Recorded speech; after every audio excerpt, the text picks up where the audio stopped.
Penina Taylor is a counselor, therapist, coach, and inspirational speaker who charted an unusual course through Judaism, Christianity, so-called Messianic Judaism, and back to Orthodox Judaism. Penina, welcome to Saturday to Shabbos. Oh, thank you very much for having me. We're really excited to have you today, and we want to jump right in and let's take it from your earliest memory. Where were you born and raised, and what were some of your earliest perspectives of Judaism?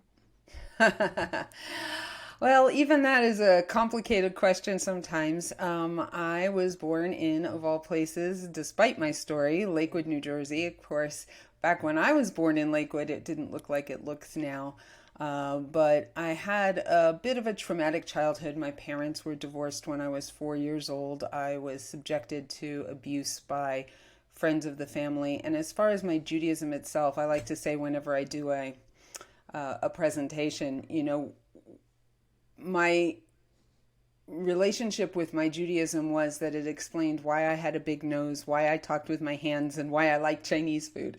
But other than that, I knew nothing really about, what it meant to be Jewish. I just knew that was the label that went on my family. And that was it. And basically, traumatic childhood. And by the time that I got to high school, I was starting to have some really major existential questions. So did you have any kind of Jewish education when you were growing up before you got to high school? Yes. So even though I was raised in a secular home, when I was in fourth and fifth grade, my paternal grandparents decided that I needed to know something about being Jewish. And so they arranged with the local Hebrew day school to enroll me and my sister. So I actually went to an Orthodox day school for fourth and most of fifth grade. But, obviously coming from a single parent, completely secular home, nothing that I learned there really stuck. And I learned very quickly that what happens at home stays at home and what happens at school stays at school. And I'm sure that some people listening can definitely identify with that because I can't be the only one who's had to experience that. But that was it. That was my Jewish upbringing. And even though it didn't stick, so to speak, there were definitely some seeds planted that come up later in the story where my year and a half at the school really, I believe, paved a smoother path for me than I might have otherwise have had. Now, you mentioned this difference between what's going on in school versus at home. And my kids who are in yeshiva now, the head of school is always saying the parents need to model what we're doing in school so there's consistency. Is there a story or two you can remember from your childhood where those differences came to light? Yeah, there is. Of course, I have my own opinion. You may want to edit this out regarding sometimes what's required. I think that it actually causes bigger problems, when, for example, the only school option is one that says no internet in the home. But the parents aren't going to have no internet in the home. So instead, you've got this dissonance going on where they had to sign this paper saying there's no internet in the home, but clearly they have it. And that's a bigger problem, I think, than loosening of some of the rules. But anyway. One of the biggest examples that I have is it was early on when I was in the school. And, I was raised by a single mom. We didn't have a lot of money. We didn't get to do a lot of stuff. But one day, one weekend, my mom had taken my sister and I to an amusement park. And again, my mom was not observant, so we went on a Saturday. And we're back in school on Monday. And my friends were all talking about what they had done over the weekend, and it was really cool. And I was really excited to share. I mean, I'm in fourth grade, okay? And I'm really excited to share that we just went to this amusement park. And so I'm sharing with my friends, and I mentioned that we went to the amusement park on Saturday. So the teacher overheard what was going on, pulls me out of the classroom and says, "Stop being so chutzpahdik." And I didn't even know what that meant. I thought, maybe it's some kind of a contagious disease or something. I don't know. I'm being silly, but I really had no idea what she meant. But it was very obvious to me that what happened at home needed to stay at home, and what happened at school needed to stay at school, and kind of, never the twain shall meet, as they say. And it was not easy. And then you said as you started to get older, you were starting to ask yourself some of these like tougher existential questions. So what are some examples of what was floating around in your mind at that point? Yeah, I mean, the big one was my life was pretty difficult and it was pretty painful. Like I said, abuse and I was also doing, some drugs. I was having trouble fitting in with other kids in school. And so, the big question was if life is so painful and there's not anything out there bigger and greater than all of this pain, then what's the point? And as I started to ask these questions, I would talk to my friends, and there was a classmate of mine there who, said basically, look, we all have those questions and there's an answer to your question. So I would imagine when you start having friends who are tuning into some of these tough questions that you're asking and they're saying, we have an answer for you, you start clinging to that. You're looking for some consistency in your life. So as your friend is saying, I have an answer to you, what, are you just like hanging on every word saying, you have an answer to everything I've been feeling as a child, that it's all going to suddenly make sense? I think at first, actually, I was much more skeptical, and I gloss over the details when I'm speaking. Usually, it's a little bit more detailed in my book. She had first spoken to a friend of mine about her beliefs, and so when she approached me, I was definitely a little bit more skeptical, but I was also only 15, almost 16. So I was old enough, certainly, to have some critical thinking skills, but at the same time, young enough to, so old enough also to be skeptical, but young enough to kind of be like, okay, what's she talking about? Be really curious. I certainly wanted hope. I was looking for hope, and I probably would have jumped on anybody who had offered me an answer. But like I said, I was skeptical. But as she began to speak to me, it really did seem like she had the answers to some of my deepest questions. So as you're starting to get these answers, is it changing some of the things you're dealing with at school? You mentioned being with a tough crowd, getting involved with drinking, drugs, that kind of stuff. Are these answers changing some of your behaviors that are going on? I would say after I came to embrace, because we haven't talked about what it is I'm embracing yet, but after I came to embrace the philosophy that she was sharing with me, then yes, there were a lot of changes that happened because, let's face it, if you have faith, that's a very powerful thing. And it really gave me the strength that I needed to make a lot of changes in my life. And my life did begin to turn around, not until I accepted what she was, sharing with me. But I definitely began to think maybe what she had to say was the truth. So tell me more about that. What was she saying that was resonating with you at that point in your life? What are a couple of the beliefs that you started internalizing? Well, so, I mean, anybody who's heard my story or maybe even picking up on the hints that I'm dropping at this point, my classmate was a born again Christian. And I'll start that sentence over again. My classmate was a born again Christian, and she began to share with me this idea that there was hope, that there was a way to have all my sins forgiven, which was, wasn't something that I thought about before the conversation. But as she began to speak with me, I realized that, I had done a lot of things in my life that were not like you're supposed to do and stuff like that. And so that was a big deal. This idea, I think the biggest thing was that I felt very unloved. And part of it was abuse, part of it was divorce, part of it was a single mom who, had her attention divided a gazillion different ways. And this idea of universal love and forgiveness, and that I didn't have to, that there was somebody who would love me regardless of what I did, that their love was unconditional. And that wasn't something that I had experienced in my life. Everybody wanted something from me. Nobody loved me just because of who I was. And that was really big. I would have to say that probably was the biggest thing that made me want to embrace the system. And then, of course, after that, I decided to embrace all of the other ideologies that go along with it. I wonder, as you're saying that you were seeking like love and acceptance at that point in your life, if it could have been any religion in that moment, if someone had just started talking to you about their beliefs and how it could bring that into your life, if it could have been a different religion and you might have had the same reaction. It just happens that you were having a conversation with this particular person with this particular religious belief.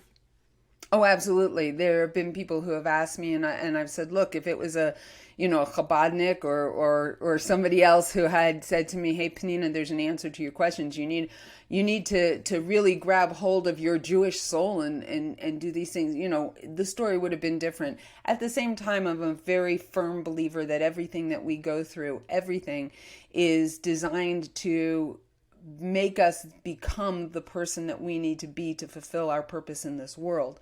So obviously, God thought that I needed to go through Christianity in order to be the kind of Jew that I need to be and to do what it is, what my tafkid, what my purpose in this world is. And so on the one hand, do I regret it? Well, I mean, I could say, I wish it had been a Jewish person who had approached me instead of a Christian. On the other hand, I wouldn't be who I am today, and I wouldn't be doing the things that I'm doing today if I hadn't. So, So at this point, are you sharing some of these beliefs with your mom, and are there concrete steps you're starting to take as you're learning more and more about Christianity? Yeah, so after I embraced Christianity, I came home, and as you hinted to earlier, I made all sorts of changes in my life. I stopped doing drugs. I stopped drinking. I started hanging around with much better group of kids. I started actually going to school.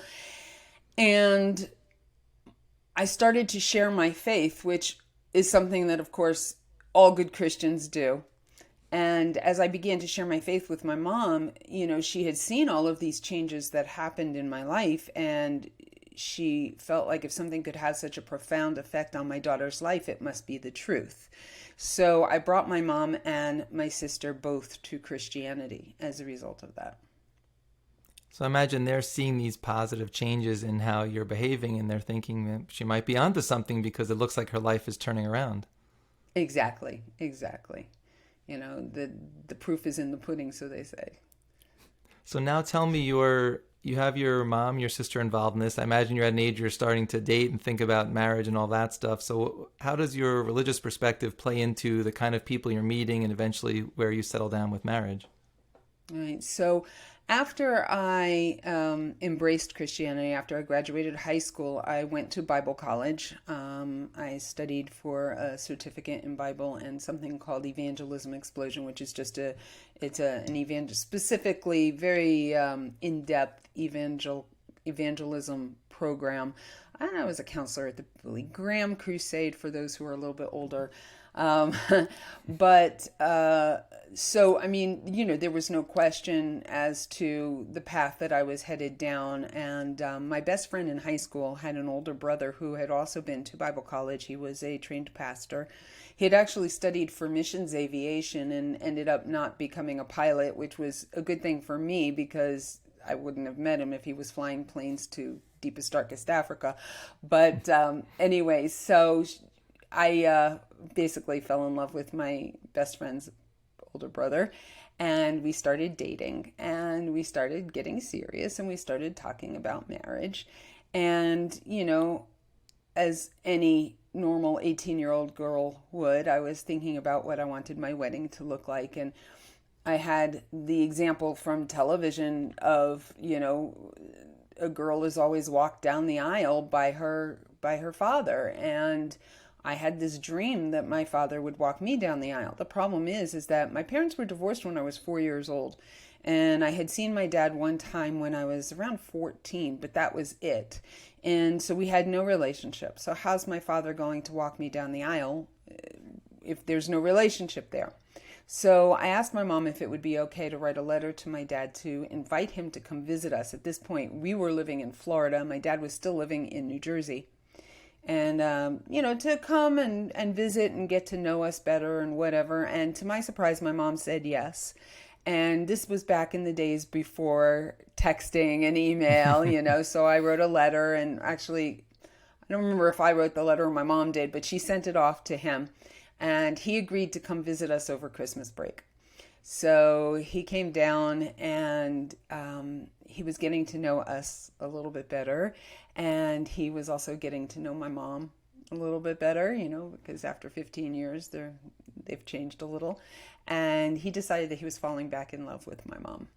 Wow. So, yeah, that was kind of cool. I mean, what kid doesn't dream of their parents getting back together? Even with memories of screaming and fighting and memories of hiding in the bathroom to avoid the conflict and stuff, I still wanted my dad and my mom together, and I had this dream of a dad, right? Because there wasn't even that in my life. So my dad said to my mom, "I'm falling back in love with you." And my mom said, "Well, I'm falling back in love with you too." And so my dad asked my mom if she would remarry him. And my mom, who was a born again Christian at this point, said, "I'd love to remarry you, but I'm a born again Christian and you're a secular Jew and it's not going to work." And I said, "Well, wait a minute, hang on a second. I have training in evangelism, which means getting people to believe in Christianity, right?" So I said, "I know what to do, not a problem." I went to the Christian bookstore. I bought a Christian Bible for my dad. I started sharing verses with him. We took him to church on Sunday, and my dad became a Christian at that point, or embraced Christianity. We don't like to say became a Christian because it implies the idea that he was no longer Jewish, which of course is not true. But he embraced Christianity, and so my mom and my dad were able to get remarried, and they were after 15 years of being divorced. And 7 months later, when my husband Paul and I got married, my father walked me down the aisle of the church. So you not only got your dream, but you're really the one who made it happen with the letter and helping with the Christianity and the Judaism issues. So you played more than just, I have a dream here.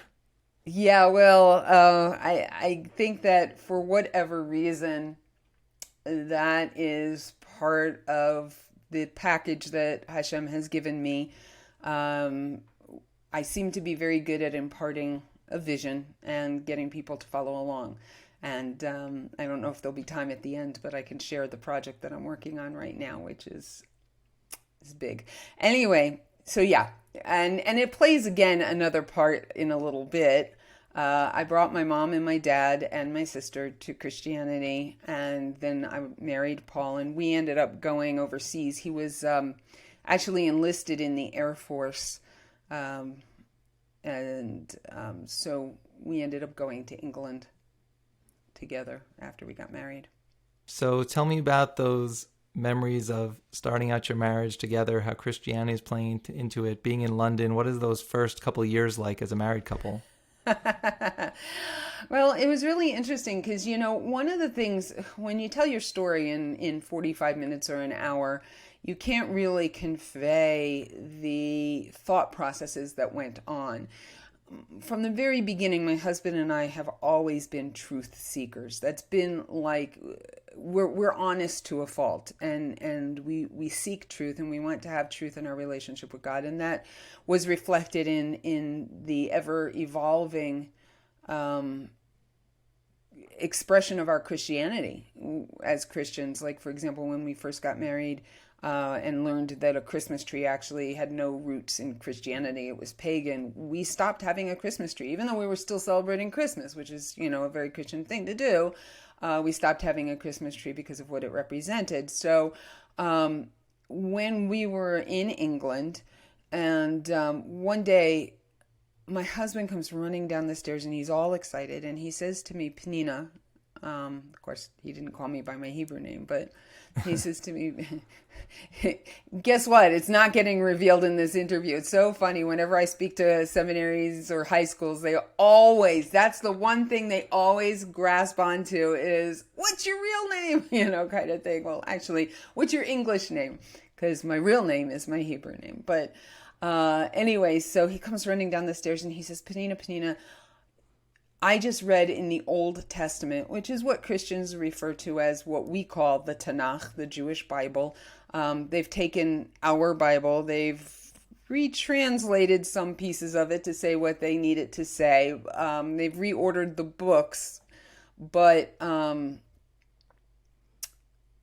it's basically our Tanakh. And he says to me, it says, I discovered in the Old Testament that it says that there are certain things that God told the Jewish people that they're supposed to do forever. And if forever really means forever, like if God's love is forever, does that mean forever?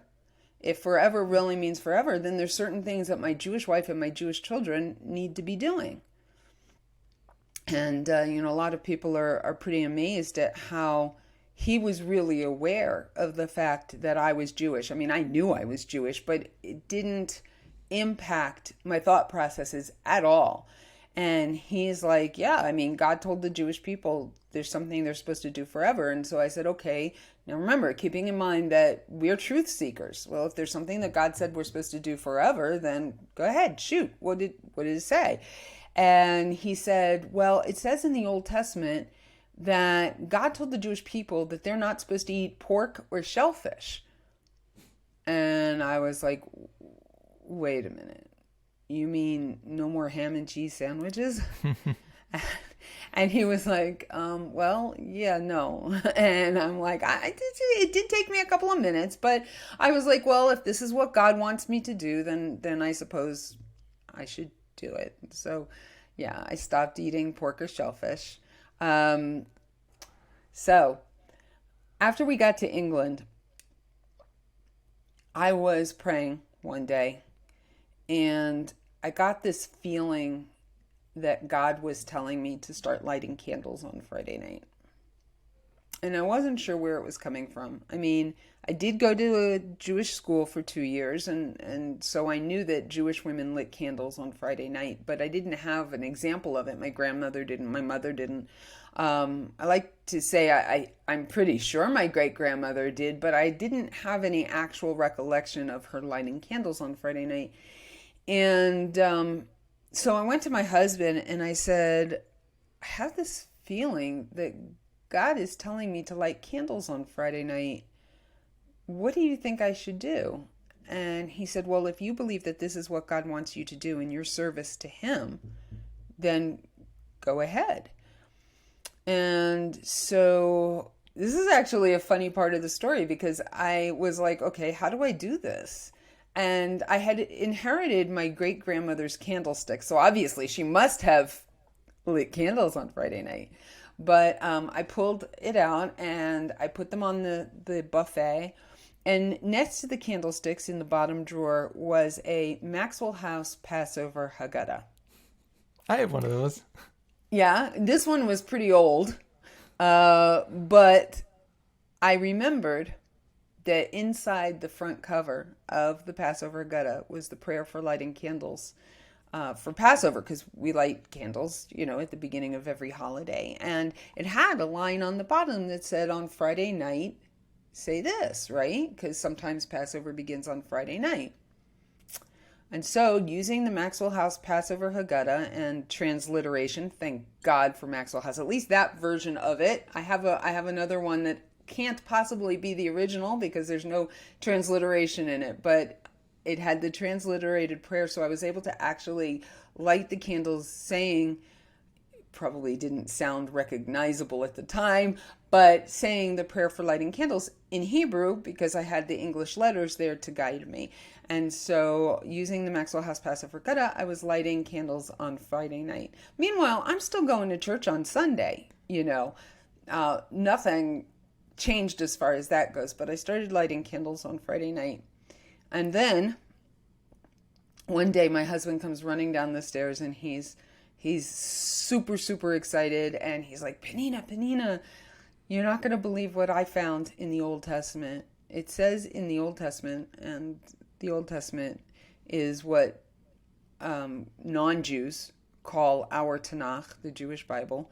They've taken some of the verses and retranslated them to mean what they need it to mean, and they've changed around the order of the books, but basically it's our Tanakh. And he says it says in the Tanakh, it says in the Old Testament that there's something that God told the Jewish people that they're supposed to do forever. And if forever really means forever, then my Jewish wife and my Jewish children need to do these things. And that was, a lot of people remark about how amazing it is that my husband was so aware of the fact that not only me, but also that our children were actually Jewish. And, more aware even, I would say, than I was. I knew that I was Jewish, but it was meaningless to me. So anyway, as I said, we were a couple of people who were truth seekers. We were always looking to serve God in truth. And so I said, okay, go ahead, shoot. And he said, well, it says in the Old Testament that God told the Jewish people not to eat pork or shellfish. And I was like, you mean no more ham and cheese sandwiches? And he was like, yeah, no. And I was like, I had to think about it. I had to think about it for a few minutes, but wanting to serve God in truth, I agreed. So I stopped eating pork or shellfish. So now here I am. I'm lighting candles on Friday night. I'm not eating pork or shellfish, but I'm going to church on Sunday. First of all, it's interesting you gave up ham and cheese with the perspective that the issue is pork. You weren't thinking about the mixing of the milk and meat. No, because, that's not spelled out in the Tanakh literally, right? It does talk about not boiling a kid in its mother's milk, and we understand that to mean not to have them together, but that comes from our tradition. That doesn't come from the text itself. And so when you are a Christian or Messianic, that is one of the things about Christianity, is that they rely solely on the text for their guidance and for their belief system.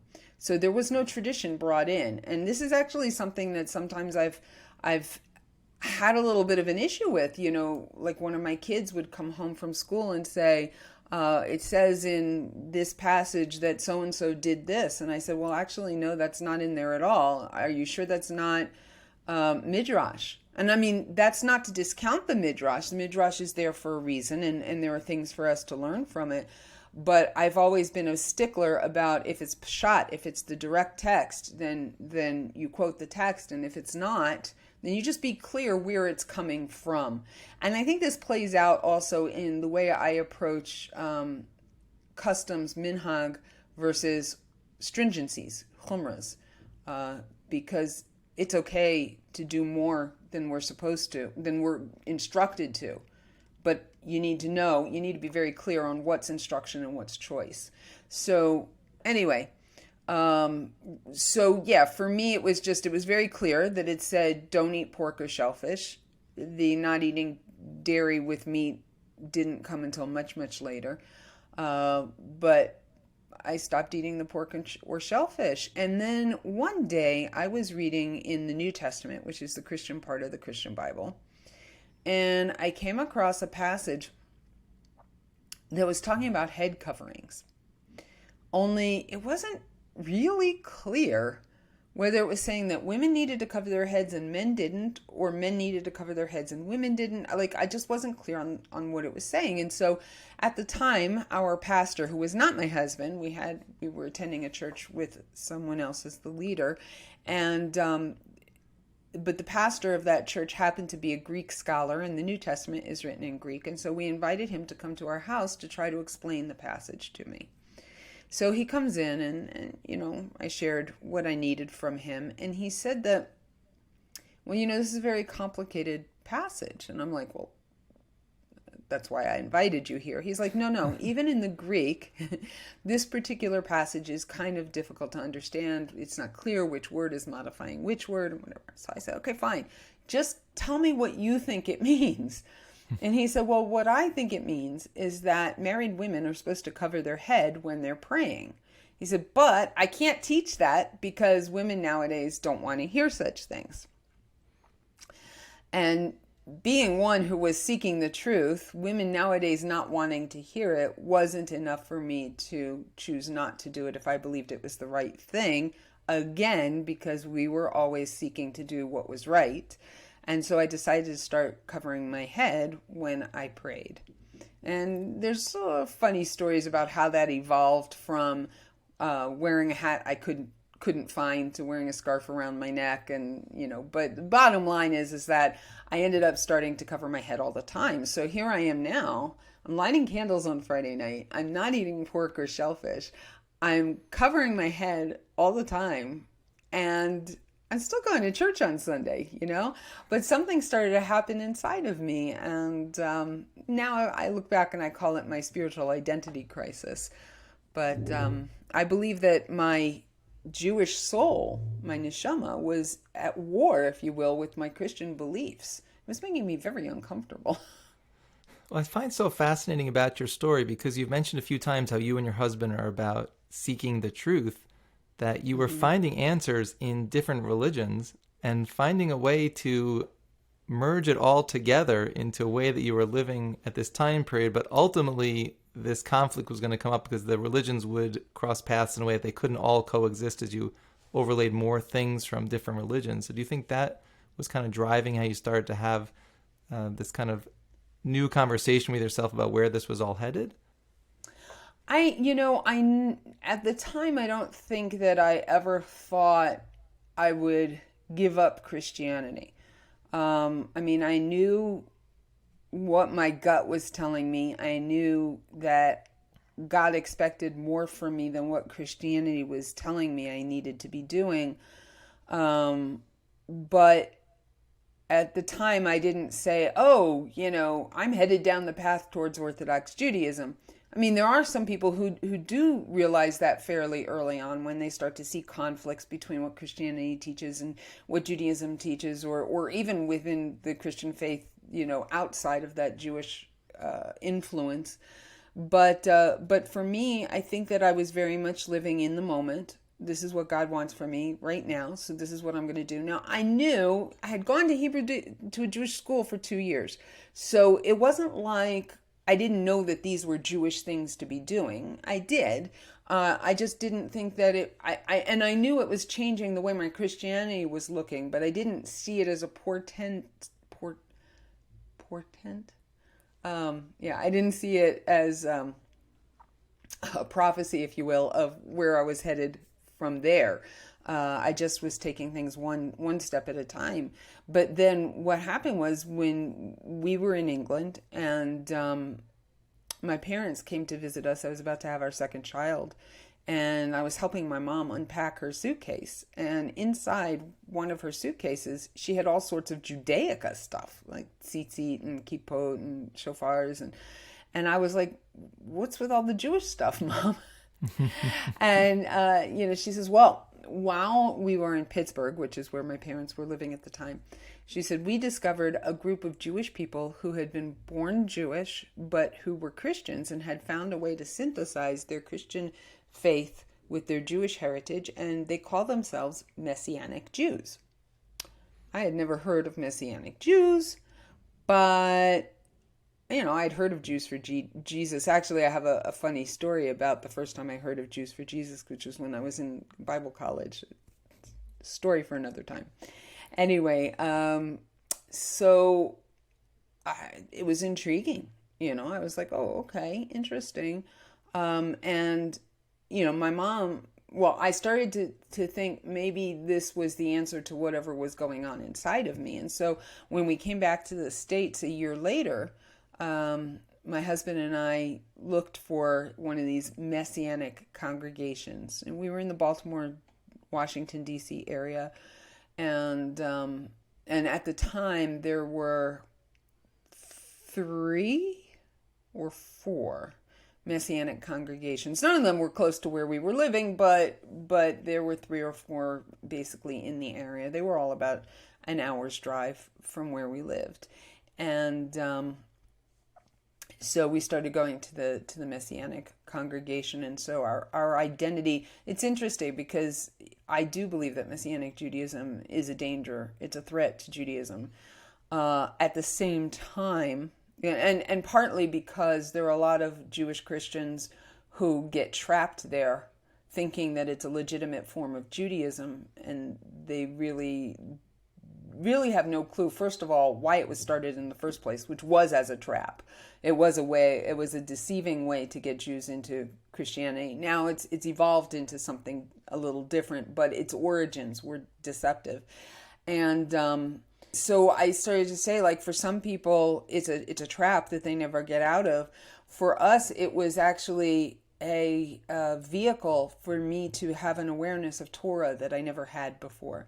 As it turned out, the Messianic congregation that I was in was trying very hard to be very Jewish looking, which means that, they were lighting candles on Friday night, even though it was after sundown much of the time. They were wearing a talit, even the non-Jewish rabbis of the congregation, the leaders of the congregation, but they would read from the Torah every Shabbat morning. Of course, they'd also read from the New Testament, and they'd say it's all in, whose name, but there were those pieces, those elements that the people in the Messianic congregation could not have had a clue, because what it did was it ignited that little spark that was already there, became this huge flame that drove me to really want to understand much more about Judaism. Now, at the time, we were driving an hour to this Messianic congregation, and my parents, who also lived in the area near where we lived, we moved there because of them, said, why don't we start our own Messianic congregation? Because, first of all, the closest one is very far away. And second of all, Paul is a pastor, and you, Penina, me, I sang, I played the guitar, I taught prayer, I did like all of those leadership stuff. In fact, my husband and I had been in lay leadership, all along our journey. And mom and dad are very administrative. So the four of us together could run a congregation. And so my husband and I went and we prayed about it, and we decided that this was what God wanted us to do. Meanwhile, we're trying to come up with a really cool, grammatically correct Hebrew name for our congregation. And it occurred to me, and we had to find a actual real Jew to help us. We found an Israeli to help us figure out exactly how to conjugate the name that we were thinking of. And so meanwhile, this sparks in my mind this thought that, wait a minute, if we're doing something Jewish, right, because we're calling it Messianic Judaism, we're even using a Hebrew name for our congregation, maybe we should actually know something about Judaism, don't you think? And so I decided to go to the local Jewish bookstore, it was still a drive, but local Jewish bookstore, to find a book on Judaism. I didn't know what I was doing, so I go in there, and there's literally, of course, hundreds of books on Judaism. There's thousands of books on Judaism, but you know what I mean. So I found one book with a very intriguing title. It was called How to Run a Traditional Jewish Household. It's written by a very modern Orthodox woman named Blue Greenberg. And this is only significant because of the fact that rather than using the word Orthodox, she prefers to use the word Torah observant. So as I'm reading it, I'm reading Torah observant, and I'm like, I really like this. Maybe that's what we need to be. Maybe we need to be Torah observant Messianic Jews. And so I went back to the Jewish bookstore, and I got basically a book on every topic you can imagine. I started with the Kitzur Shulchan Aruch in English, which probably isn't the best place to start. But, by the way, that's where I started my first chavrusa, doing the Kitzur Shulchan Aruch, because I just liked how I could do it in English, and the answers were pretty clear. The rulings were pretty clear, and that's what I needed at that stage. Yes, but you did it with a chavrusa, and I didn't, which means that when I read the verse that said that we don't wear shoes on Tisha B'Av, I thought it meant we don't wear shoes on Tisha B'Av. I did not realize that the writer of the Shulchan Aruch meant leather, because if it's not leather, it's not really shoes, right? So I had this vision in my mind of all of these Orthodox Jews in Baltimore walking to shul on Tisha B'Av barefoot. And in fact, my first Tisha B'Av, after I came back, you better believe the first thing I did was looked out the window to see if people were barefoot. But,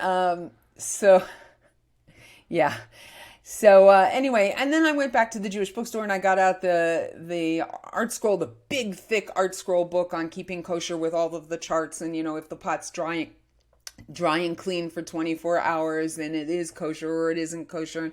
And actually that came into play very strongly when we had all of these non-Jews in our Messianic congregation, but we wanted to keep kosher and we had to figure out how they could cook for us and bring food to our, Oneg Shabbat. And anyway, we did a lot of stuff that was only kind of half correct and most of it was wrong. But I bought books on modesty, on the laws of family purity, on basically every topic. I like to say everything you can learn about being an Orthodox Jew from a book, I did.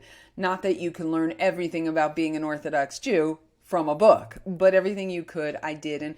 And we began to dress more modestly. I was not only covering my head, but, I was dressing modestly. My sons were wearing tzitzit and kippot. If you had, and my husband, and if you passed us on the street, you would have thought we were an Orthodox Jewish family, just like any Orthodox Jewish family in New Jersey or in Baltimore or in Jerusalem. You would not have known that we also were Christians or Messianic Jews. But anyway, so we did that and we started this Messianic congregation. We actually spearheaded, we weren't the originators of the idea, but we were at the forefront of disseminating and pushing Messianics to adopt a more Torah observant lifestyle. So that was a big deal. I went to Messianic conferences and taught about keeping the mitzvot and stuff like that. And so, yeah. So I understand from your background, there's also an interesting story about a potential new house in Baltimore that changes your story even another time, as if we haven't had enough twists and turns yet. Right. Yeah. It's, they say that truth is stranger than fiction. You couldn't write a book or a movie that would be any more unbelievable than what actually really happened. So, we were running this Messianic congregation kind of in Maryland, kind of due east of Washington, D.C., and we were invited to an event. Actually, this was after we had left. We did the Messianic congregation for about 3 years along with my parents, and then it was just very tense, as you can imagine. Sometimes working with your parents is a piece of cake. For us, it was a little bit stressful, and we decided that we valued our relationship with my parents more than the leadership position that we had. So we left the congregation. We started going to a Messianic congregation in Northern Virginia. Northern Virginia is just south of Maryland, which is where we were living. But we went to Baltimore, which is in Northern Maryland, for an event. I don't know if you call that Northern Maryland, whatever, for an event. And after the event, there was food. And there was this really, really nice lady who was trying to convince me, because she could tell by the way that I looked that it might be something I'd be concerned about. She was trying to convince me that the food that they served was kosher. And, in the end, it turns out, that Messianic congregation really did work very, very hard to do things as correctly as they knew how. So the food probably was actually kosher. But she's trying to explain this to me, and in mid-sentence she stops and she says, "How would you like to buy a nice big 5-bedroom house in Upper Park Heights in Baltimore?" That's out of nowhere. Now, well, yeah, right. First of all, you have to understand that Upper Park Heights is the heart, or at least was at the time, the heart of the Orthodox Jewish community. It's like saying, do you want to buy a house in Muncie, right? So, or Lakewood. So, while I'm staying there and I'm looking at her and she's like, I believe that God wants you to buy this house. That probably resonated with you, because you, in other parts of your story, when you felt like you have this message directly from God, you think, well, there's something here. So I'll bet at that point you tuned in, so maybe she's onto something. Yeah, I did. Although I did think she was a little nutty, like, where is this coming from? But I wasn't sure what to do with it. I'm not very good at confrontation. So I figured, well, I'll tell her I need to ask my husband. He's going to say no way because of the geographics I think that's the right word, of the whole thing, where we lived versus where he worked, versus where Baltimore is. I just knew that was not going to happen. So I said, I need to tell my husband. So I go and I talk to my husband. Now, I was sure he was just going to say, no, you're crazy, forget it, just tell him no. So I go and I tell him, and he says to me, well, we could go take a look at it. Famous last words. Yeah, exactly. Well, and I like to say that that was the first and last time I was ever speechless. I was like, okay, then. And so I went back to her and I told her that, we could take a look at it. And long story short, because the story is getting a little long, but we fell in love with the house, and then we went to our Messianic congregation and we asked them to pray concerning whether or not it was God's will for us to buy this house. They even held a special prayer meeting for the purpose.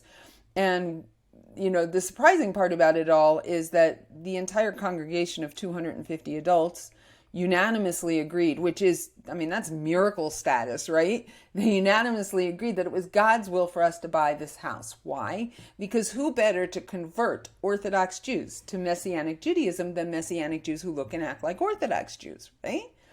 And so with the blessing of our congregation, we made arrangements to buy the house and we moved in.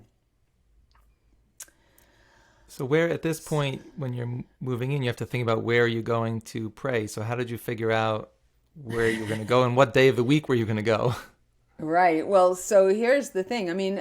There was no question that we would worship on Saturday. That was the way we had been functioning for many years now, and that was our beliefs. And in fact, we did a stint, 2 years actually, in the Seventh-day Adventist Church, which was when we were convinced, totally convinced that, of the abomination of what Christianity did to change the Sabbath to Sunday. In fact, there's even a book published by Seventh-day Adventists called Sabbath to Sunday. But anyway, so we moved in, and the Messianic congregation in Baltimore was not in walking distance from our house. So we were like, okay, well, where are we going to worship on Saturday? And so we decided that what we would do is we would go to one of the many, many Orthodox synagogues in the neighborhood on Saturday. Because the thing is that if we got in the car and we drove to the Messianic congregation on Saturday, the minute we got in the car and we drove, our neighbors would just write us off as goyim, and we would never have any influence. Part of our point, and yeah, it's kind of funny because, recently there's been a whole spate of deceptive Messianics who have moved into Jewish communities pretending to be something that they're not, right? Mm-hmm. And that's who we were, no question. The only difference is that I was actually born a Jew, so that does change things a little bit. But we knew part of our message, part of our underlying motivation, if you will, was that you can be a believer in Christianity or Messianic Judaism and still be a good Jew. And so we knew that if we got in our car and we drove on Shabbat, nobody would listen to anything that we ever had to say. We would knock ourselves out of that ballpark as far as being good Jews. And so we decided that we would go to an Orthodox synagogue on Saturday, on Shabbat, and we would go to, in Christianity, they have midweek meetings where it's almost like a mini Sunday worship, Saturday worship service. So we would go to the Wednesday night meetings and kind of, get our fill of that. And on Shabbat, we would go to an Orthodox synagogue. So the way that we decided which one to go to was, and this was in the early days of internet search engines and things like that. I remember how very rudimentary the page I printed off was, but I did a search on Orthodox synagogues in Baltimore, and one of the ones that came up was, I recognized the name of the rabbi. It was the same name of the rabbi who ran the bookstore that I had been going to buy books. That's how we decided to go to that synagogue. And as it happened to be, it was about a quarter of a mile walk from our house, which was still close, but just far enough that the people on that side of the community didn't know anything about us. So that was also good. Because there's another little story. See, that blonde-haired lady that had sold us the house, she wasn't Jewish. And when she had first bought the house several years before, she had taken it upon herself to go knocking door to all of her Jewish neighbors to inform them, just in case they didn't know, that they were hopelessly lost and going to burn in hell forever because they didn't believe in the Savior. That is not a good way to make new friends when you move into a neighborhood. No. And so you can imagine how happy people were in the community when they found out that she had sold the house, until she told them that a nice Messianic family was moving in. Your And cover is now blown people before didn't you know- start. Yeah, but I didn't know about this till years later when somebody told me. I just couldn't figure out why the people in this community were so offstandish and, like not very warm.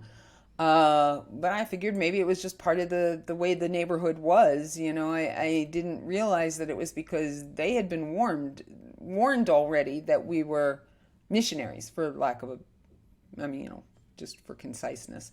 But but the people of the shul didn't know that. So we show up on Shabbat morning, and on the women's side, everybody was just so delightful. They could tell that I had no clue what I was doing. They took out the siddur and showed me where we were in the davening. They took out the chumash, and showed me where we were in the reading. And on the other side of the mechitza, on the men's side, I always like to ask this question: what happens when there's a new guy in town? Right? Oh, you're going to get an aliyah if they've never seen you before, for sure. Of course, especially in a small, warm community. And so they offered my husband an aliyah. After all, he was wearing a kippah and a talit, and he had 3 little boys who were all wearing kippahs and tzitzit, and he appeared to be praying from a siddur. So, yeah, they offered him an aliyah. But, and this is a really big, important but, because it's part of who we are, and it's a big part of our story, is my husband is a man of tremendous integrity. And unlike other non-Jewish Messianics who actually lie about what they are, and take on fake Hebrew names and deceive when they're in these situations, my husband is not like that. And so when he was offered an aliyah, he told them, I'm not Jewish. He sensed that this was not okay. Mm-hmm. And I think that is really huge. Because some non-Jews don't even realize that. So being a congregation that often welcomed visitors and converts and stuff like that. I wasn't there, so I don't know for sure. But, my understanding is that they were like, oh, okay. But so that went really well. And we went a few weeks in a row. And then my husband came to me, this man of tremendous integrity. And he says to me, we need to tell the rabbi that we believe in, him. I'm avoiding saying the name for the sake of the audience, so I'm trying to do it, but it's not very easy because in my own speaking, I normally just say Jesus. But anyway, my husband says to me, we really need to tell the rabbi what we believe because we don't want him to feel like we've been lying to him when it comes out, and it's going to come out. We don't want him to feel betrayed. So I was like, I don't think this is a good idea. I do not see this ending well. But he was insistent, and so we invited the rabbi to come over. And, knowing that my husband wasn't Jewish and that I was, the rabbi, he thought that we were inviting him to, to talk about conversion or something, right? And so he comes in, and my husband starts telling him what we believe. And the rabbi stops him after a minute, and he says to him, well, you don't believe that anymore, do you? At which point my husband says, yeah. And in that moment that it took for shock to register on the rabbi's face, I began to see my world implode. We had just bought this big expensive house that we couldn't turn around and sell. I was actually homeschooling my children at the time. So who were they going to play with? I was afraid that they were going to take our pictures, and post them on on posters on the lamppost, warning missionaries or something like that. I mean, maybe my kids would get beaten up. I just, you know how your mind goes on overdrive when you're in a situation like that. And I began to cry. So the rabbi turns to me and he says, well, what do you believe? And, it's funny because at this point in my story, I had been a Christian for 17 years, okay?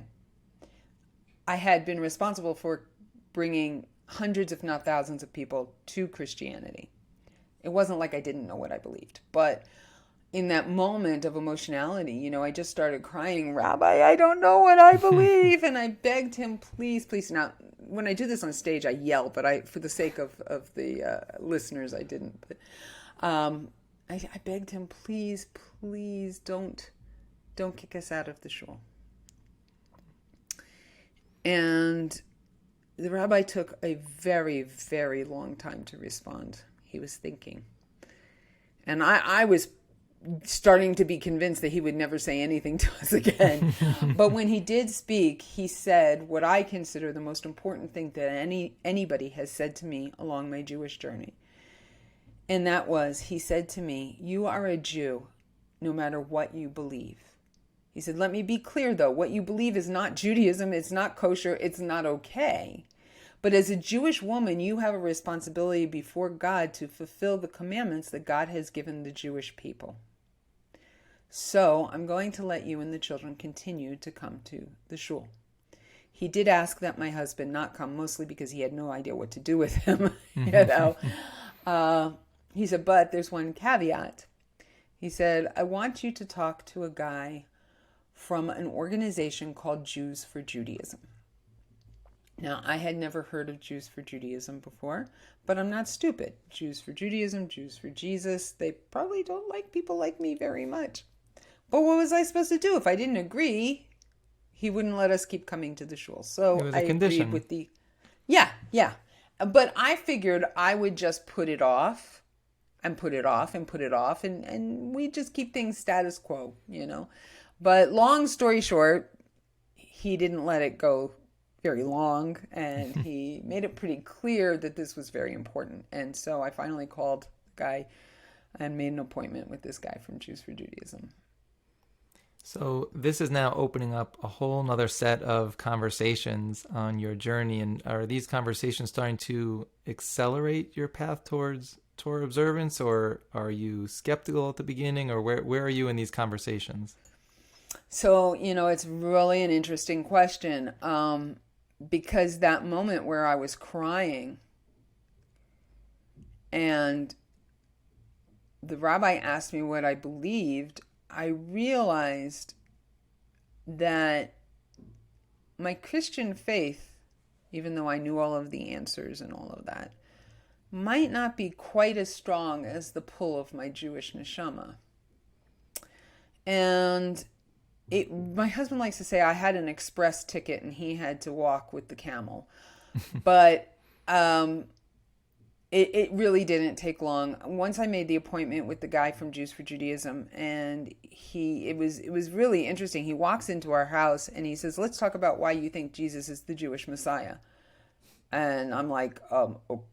Like, you start every conversation this way? That's a tough opening question. And it's so funny. I got hair sticking out.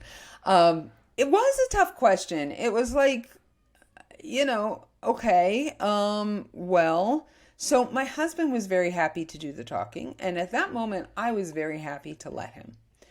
And especially because this was a few weeks in already. And so I had been to shul for, a month or two. I was really feeling drawn. I was feeling that calling. So my husband answers him, throws him out an answer. It's not really important what it is. But the guy says, well, let's take a look at that. And he turns to me and he says, now, Penina, you've read this passage in its context before, right? And I said, of course. And he said, but you see Jesus on every page, right? And I said, well, of course, who else could it be talking about?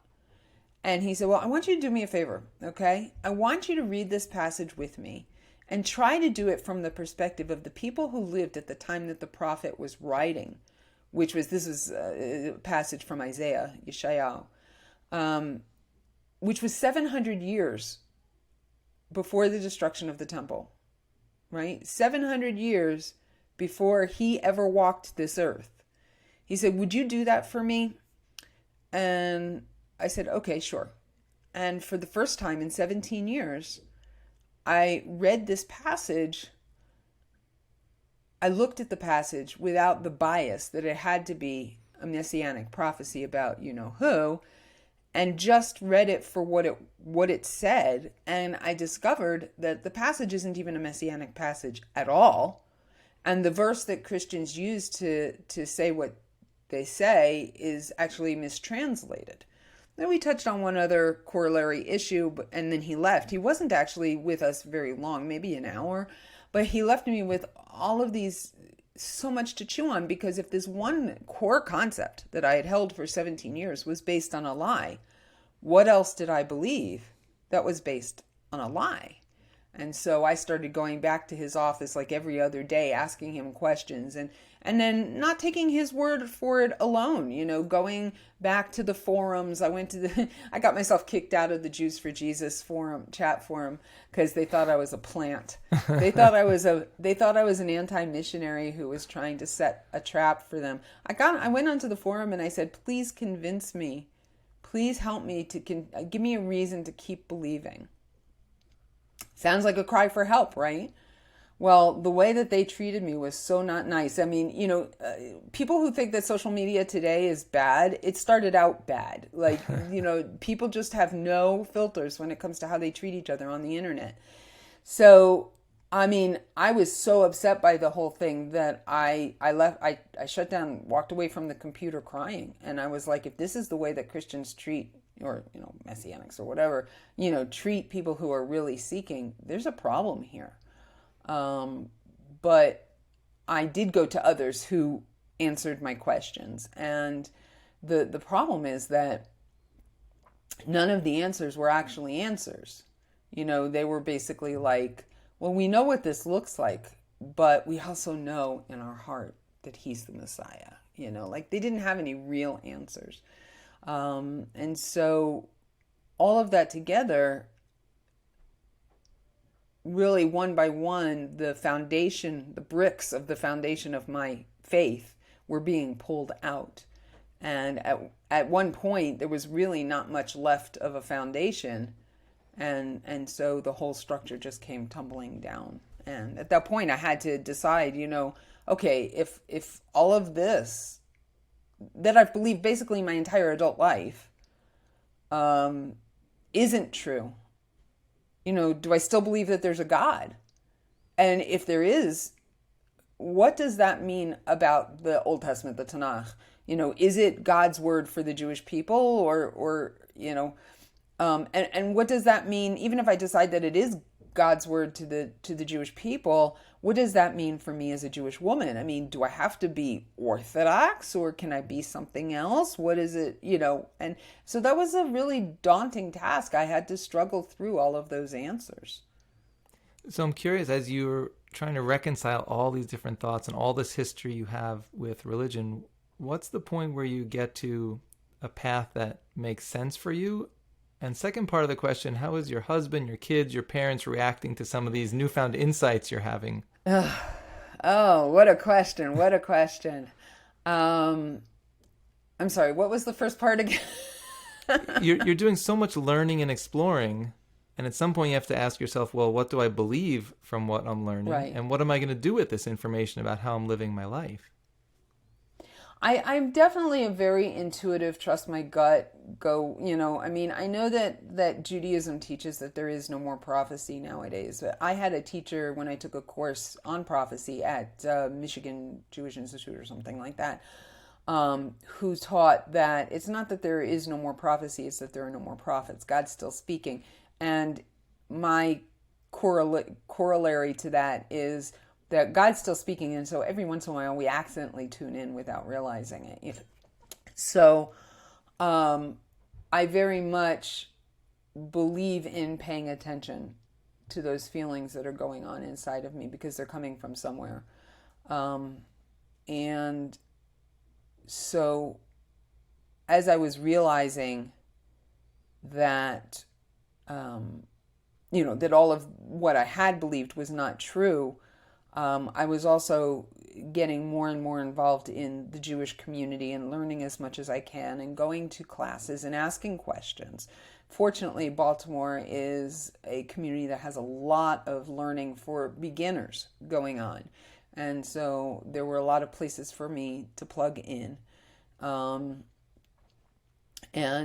I have to really give Hakeret Hatov. I have to give credit where credit is due.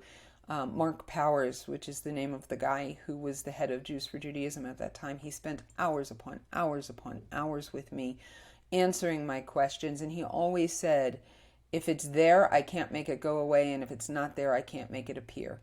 And he would always just like, let's look at the passage. Let's look at what, and it all just came together. It all made sense. And that spark, the Jewish spark that was there, felt comfortable and at home with the things that I was learning and with the idea that this was the way I was supposed to be. And answering the question of is there a God actually wasn't, do I still believe that there's a God, wasn't that hard, because I'm one of those lucky people, and unfortunately there are a lot of people who don't have this. But for me, I seem to be extremely connected to the spiritual. Like, believing in God was never a problem. It would be a lot harder for me to believe there is no God. And I've tried to reconcile, the things that people say about, well, if there's a God, how could he be responsible for all of this evil in the world? And I've come up with answers for myself that work. But not being a God is not one that works for me. It just doesn't. So that answer was easy to answer. The question of whether or not I needed to be Orthodox was a little bit harder, because I was very skeptical about some things, ancient interpretations that are still being played out in the modern world that I felt that maybe not what God wanted us to be doing today.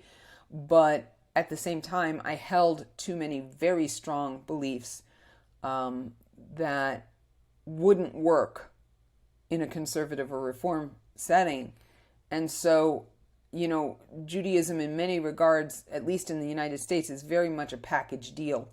And the package, the hole that our kind of not round, kind of not square peg fits it into the best was Orthodox Judaism. So that's how we decided to stay there. And then, of course, as we learned more and understood more, we became more and more involved with our Orthodox Jewish life and the way that it played out and everything like that.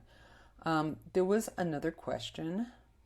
How your husband, your kids, your parents, as you're getting clarity, now you have all the people around you who may not be in the same space as you. Oh my gosh. My husband and I, we had this amazing relationship up until the point that I had rejected Christianity. He felt like his right arm had been cut off. Everything that he said offended me. Everything that I said offended him. We were fighting all the time, and we had never fought before. So everybody was convinced we were going to end up divorced. I have a funny story. It was not very long after I came back to Judaism, because that was like in September. So in November, Thanksgiving, I had not yet told my family. And we had a family Thanksgiving meal, and we're all standing around the kitchen, and my sister and my mom and I are standing around, doing stuff with the turkey or whatever it was we were doing. And my sister asked me a question, and I answered it, and she says, it doesn't sound like you're searching. Because I was always kind of cloaking things in terms of, well, I've been considering what they believe, I'm trying to think about this. I'm going to classes to understand what, but I never came right out and said, yeah, don't believe that other stuff anymore. So at some point, though, something I said, my sister says, you don't sound like you're searching anymore. She says, it sounds like you've made up your mind. And at that point, I felt like, oh, the jig is up. I've been caught. My hand's in the cookie jar, whatever metaphor you want to use. It was like, and I'm not a good liar. In fact, that's played well for me. It has really done me well, especially when I came out, so to speak, to the Jewish community, having a history of people being deceptive. The fact that I am so transparent helped me to integrate into the community and be trusted in the community much more quickly. And so but anyway, so I just was like, yeah, I guess I have. And I don't need to give you all of the details, but my sister freaked out and started yelling at me, and I ended up leaving the room, and my mother came and chased me into the bathroom, and it was like a whole scene. And it was like such a big deal, and it was not what I wanted my Thanksgiving to be like. So meanwhile, I'm talking with my husband. We're fighting all the time. And also, well, even very soon after that, so I began to share with my dad and my husband about the things that I was discovering, and my children, as a matter of fact. There's a whole nother side story about how that affected my son and his becoming bar mitzvah, because when I came back to Judaism, my kids were 6, 8, 10, and 12. So my oldest son was less than a year from bar mitzvah. And that, presented a whole nother set of questions, like, are they going to let him be bar mitzvahed in the shul if he still believes, in Messianic, whatever. And so I was sharing with my husband, sharing with my father, and my father's goal was everything I would bring up, he would prove that the Jewish view was wrong. But every time we talked about a particular topic, he would come back to me and he would say, actually, I think they're right. And so one by one, he was beginning to change not only his own views, but how he was preaching at the congregation. And so he was losing members left and right because they didn't like the direction he was going. And he got involved in some like really crazy groups and stuff, and no need to go into that. But so when my son became bar mitzvah, which was like, 8 months later,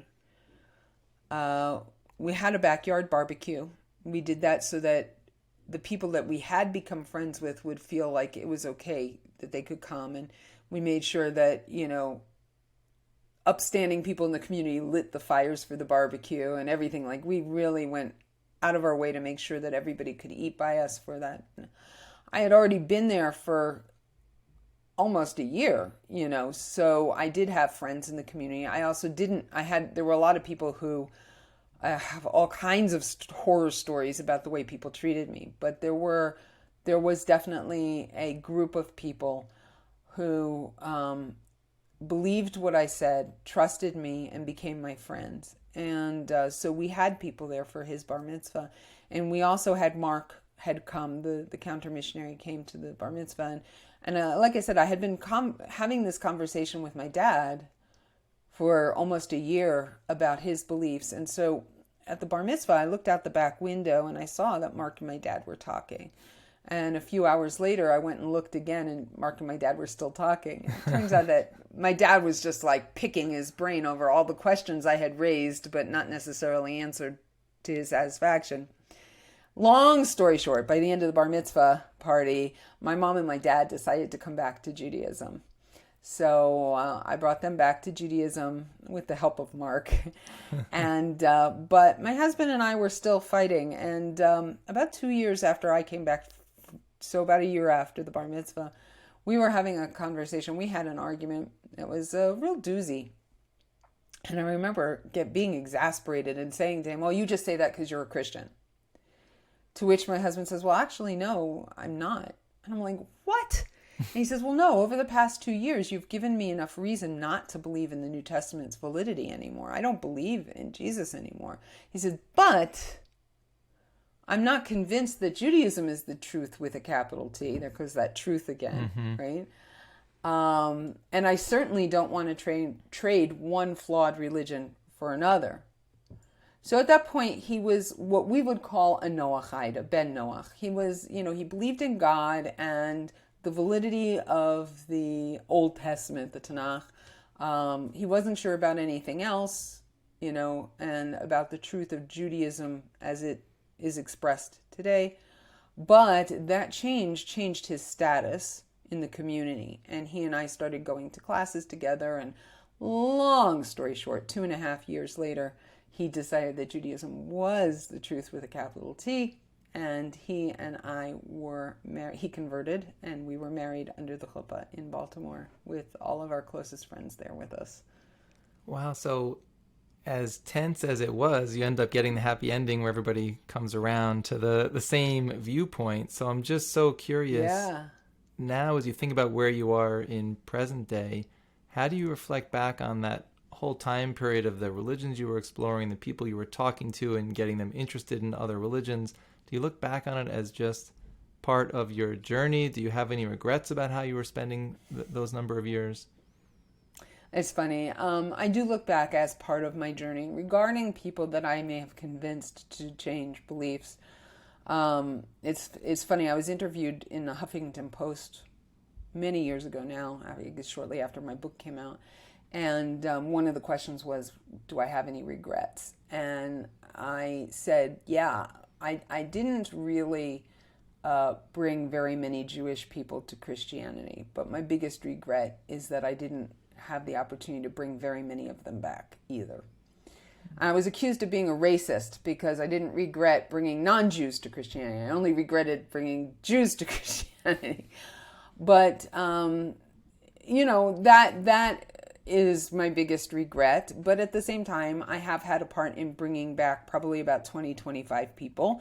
So that feels, like I feel like if I brought back one, that makes it worth it, and I feel like I've done my tikkun, if you will, for that. That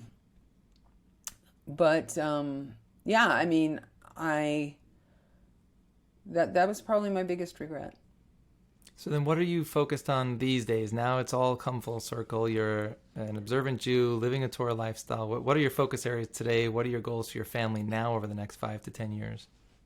All right, thank you. So until COVID hit, I was speaking at shuls and schools and communities, would bring me out to share my story, but also, as you talked about at the very beginning, I'm a life coach, so a lot of times I'm also brought in as a scholar in residence for the weekend, and then usually it goes one of two ways. Either they ask me for more counter-missionary stuff to go along with my story, or they ask me for more inspirational, motivational type stuff to go with my story. So that's primarily what I was doing. I've written 2 books. One is my story called Coming Full Circle. And the other one is actually a written version of a polemics course, a counter-missionary course that I created. It's called Scripture Twisting, and it's basically the Jewish answers to the biggest claims of Christianity. So I wrote it as a resource because not everybody can, now we have stuff on Zoom and whatever, but it was just an easier way to get that information into the hands of people, especially Kiruv rabbis and people who might be dealing with people like me, who are trying to come back but need answers. So there's that, and I was teaching and I was speaking and doing some coaching. And just recently, though, here's the thing. For a while, I headed Jews for Judaism's Jerusalem office. I was doing counter-missionary work. But at some point, as I was growing myself and learning more and being more involved with mindset and being intentional, I realized that I really wanted to live my life in a positive way rather than in, Christianity and teaching these things is very much about tearing something down. It's about tearing down the arguments that Christians make, and it's very much a debate style job, if you will. And I don't want to spend my life in that negativity. Now, some people thrive, and that's fine. That's good for them, and we need them. But that's not for me. I would rather spend my life building people up than tearing something down. So for a while, I tried my hand at just doing coaching outside of the Jewish context, if you will. In the end, it turned out that that was not the right thing for me to be doing for my parnasa, for my livelihood. But just recently, like I said, I very much, when I get an idea or an inspiration, a spark, I believe in listening to that and going, I guess it's the word I'm looking for, embracing it completely. And so I recently became inspired that we have a lot of wonderful Jewish publications out there, both for the entire family and for women, right? There's, Mishpacha, there's Bina, there's Ami, I don't know, there's a gazillion of them. I'm sure that I will make somebody upset because I didn't name them, but they're fantastic women's magazines that nurture the spiritual Jewish woman, and they're wonderful. But what has come to light in view of all of the recent movies that have come out against Orthodox Judaism is that some of us are very happy to live in, if you will, a spiritual bubble where we just block out the rest of the world and we're learning all day, and our focus is completely on being, good Jews without the world coming in at all. Maybe they don't have any internet, they don't have any secular newspapers or whatever, and they're happy with that. But the problem is that there's a lot of Jewish women in the world today that are not feeling fulfilled in that. And there's a whole, we are physical and spiritual beings, right? And we could go into a whole discussion about Judaism's take on that, because Judaism does say, discourage asceticism, right? And we're not nourishing that part of the Jewish woman, this, what I call the secular parts, right? So if a Jewish woman, an Orthodox Jewish woman, wants a lifestyle magazine, she wants to learn about certain things that we don't talk about in the Jewish world, certainly not in a spiritual magazine, then she has to turn to things like Cosmopolitan and, like really completely stuff that we shouldn't even be feeding our minds with. So I decided to start a lifestyle magazine for the observant Jewish woman. I was calling it a secular magazine, but somebody pointed out that when you're Orthodox, nothing is actually secular because we take the mundane. But I say mundane, the whole of our life. And to create a really high quality lifestyle magazine that nurtures that part of the Jewish woman, that celebrates and supports Orthodox Judaism or observance without preaching it, because there's already enough of that out there, and will hopefully help the women who've watched my unorthodox life or something and felt like, I want to just be, I don't want to give up my relationship with my Judaism and my observance, but I want to feel normal. I want to be like every other woman in the world. I know that I'm not, but I want to feel that way. And I feel like in some ways, not only will we nurture that other part of them that's not being nurtured, but that might be the answer to helping them stay within observance.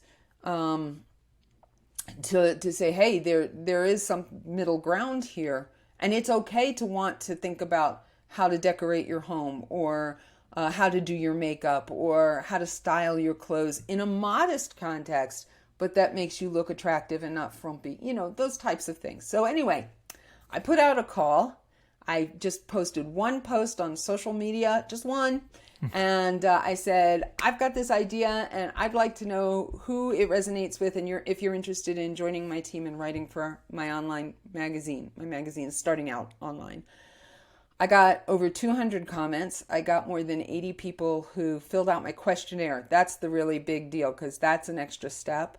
Right. And I now have a team of 20 plus women and one brave man who are working with me, and we are almost done putting together our September issue of Unorthodoxed magazine. So that waiting is for the my name. project. Yes, Unorthodoxed. The funny thing is, no, it's not in response to the movies. It is, I bought that name 4 years ago. I bought that URL. I actually had a video blog, a video podcast that I did like 5 or 6 episodes of called Unorthodoxed. Probably is available on YouTube. I'm not sure. They're not good, so don't run and go watch them. But anyway, it just so happens that the name, sounds like it's a response, but that's okay. I don't care. The point is that Jewish women, whether they call themselves Orthodox or not, we are varied and we're complex. We lead rich, nuanced lives.